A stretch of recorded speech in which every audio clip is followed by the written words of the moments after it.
Hi, this is Emily Brueggemann, and here are my responses for Journal A. The first question having to do with anxiety and what I'm doing to combat that. The main thing that I've been doing is practicing self-care, which would be going on a walk every day, trying to drink plenty of water and staying healthy, washing my hands if I am going to the store, just to keep my mind at ease from not getting sick, and also just keeping my brain healthy with the fresh air and doing things that keep my stress levels low. My communications with my clinical supervisor have been pretty good. Ever since the beginning, we've been in good contact, mostly over text, like, hey, do you know anything next, like what the next steps are? And we've both been very open and honest, like, I don't really know yet, but I'll keep you updated. So mostly texting. We've made a few phone calls recently just to clear the expectations for what we're both going to be doing during the online teaching. She's been doing a decent job of sending me emails that I might not get from the district. So I'd say our communications are quality and they're pretty good at the moment. So including me in the transition, kind of touched on that. She has been including me in all the Zoom meetings that Topeka has, whether that be with just Jardine or the whole kindergarten team or just my kindergarten team from Jardine. I've been involved in all of that, trying my best to stay up to date with what they're doing, and being included is not a problem, so that's really nice. What they have tasked me to do. So she's kind of approaching it in a way of, making it a very smooth transition in the way of not changing too much from what I was expected to do in the classroom. So what I was expected to do in the classroom was to come up with the lessons and, teach the lessons. So even though we've only had 2 days of online learning with the kindergartners, I've been in charge of watching and taking notes on the ELA videos and the math videos that the kids are expected to watch. And I've designed some supplemental activities that are very similar to what they learned, just with different numbers or different words, and going over that with them. So from here on out, I think I'm just going to be watching the videos prepared by the district and designing my lessons to align with those. I'm not really in charge of too much parent contact since she's doing most of that, and she's also been doing more of the norms and expectations, just setting a general guideline, and doing some Zoom introductions for the kids, because it can be a little bit harder when they are so young. But so far so good with the 2 days. So technology issues that, could hinder the process of moving classes online.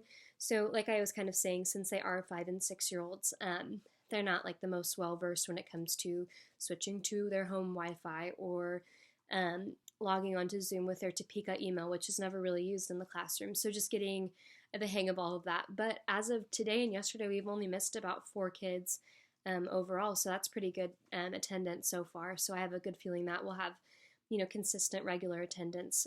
So that's not really hurting them too much. The biggest problem so far with technology for me and maybe my clinical supervisor is just Zoom is a very new platform for us. Neither of us have used it before, but it is pretty self-explanatory, so that's nice. Some things that I've struggled with is just screen sharing. I tried that for the first time today, and I had some trouble finding exactly where to get out of the screen share, but it wasn't too hard once I figured out the buttons to press.